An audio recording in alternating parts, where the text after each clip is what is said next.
what we're going to talk about today is how to make sure students are practicing in a way that helps their performance in a particular skill improve.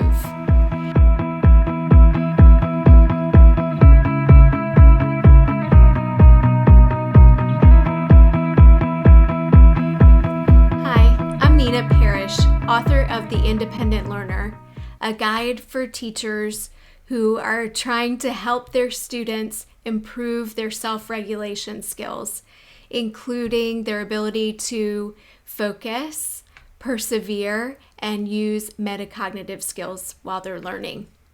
Today we're going to talk about practice.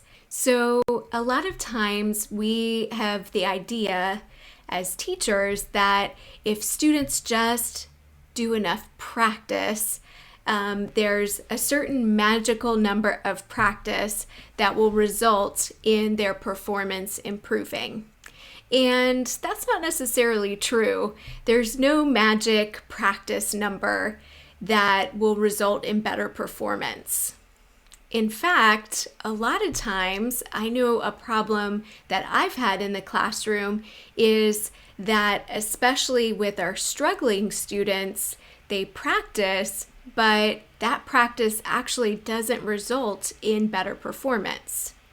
So what we're going to talk about today is how to make sure students are practicing in a way that helps their performance in a particular skill improve. And the key to improve performance with practice is something that's called deliberate practice. So what we're going to talk about is how we can make sure that when our students are practicing, they're doing deliberate practice. So you might be wondering, what's the difference between deliberate practice and just plain old regular practice? Deliberate practice has 3 components. But before we talk about those, the most important thing to work on with students if they're going to engage in deliberate practice is that their practice has to be goal-oriented. In other words, students need to know why they're practicing. Because a lot of times when students don't know why they're practicing, they're really not that engaged in the practice because they don't see the point.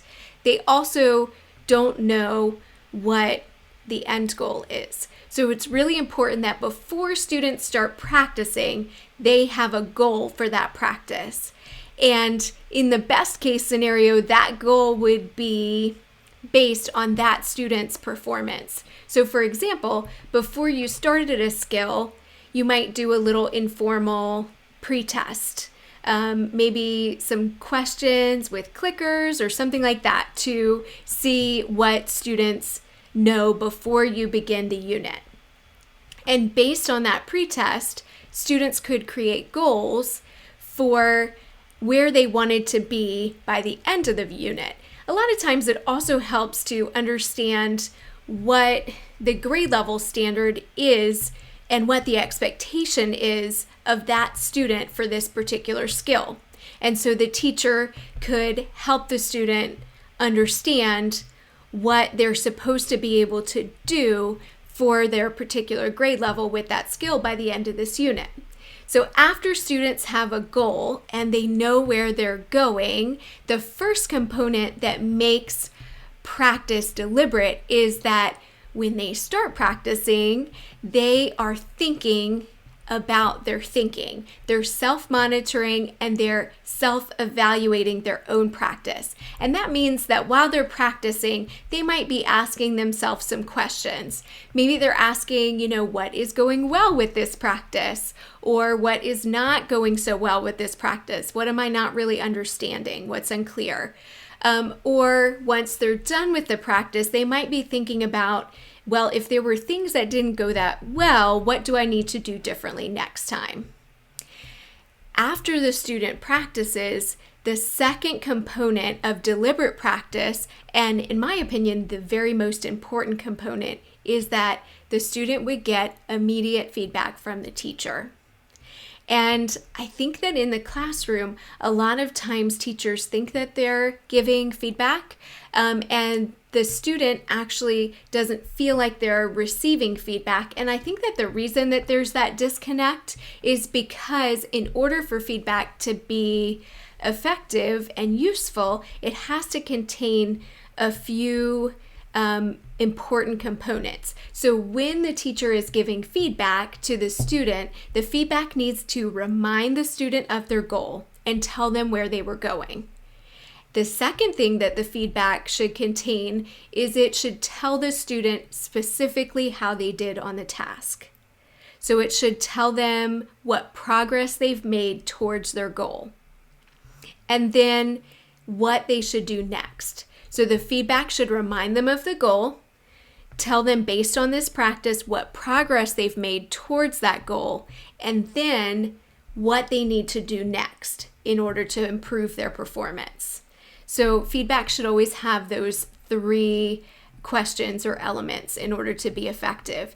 And then the third component that makes practice deliberate is that the student is going to take their own self-evaluation and self-monitoring and the feedback that they got from their teacher, and they're going to use that to refine their skills. And so what that would look like is they would think about the way that they approach the task at first. And they would monitor their current level of understanding and think about if there were things that maybe they weren't understanding very well so that they could ask questions. They would look for mistakes in their work. And then once they found mistakes, they would correct those mistakes or look at their process and correct the mistakes in their process to see if maybe there was something missing or confusing that was causing them to not get the correct answer that they could correct in order to be able to do that skill better or more efficiently or more correctly. And then they're going to go back and update the way that they're doing that particular skill so that next time they can make improvements in their performance.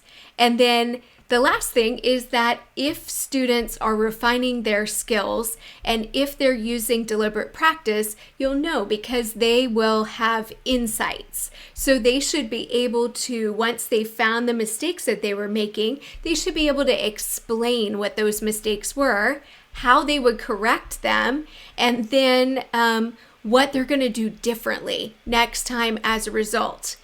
And so in that way, as students practice deliberately, they get better and better at a particular skill because they're thinking about what didn't go so well, and for the next time, they're refining the way that they're doing that skill.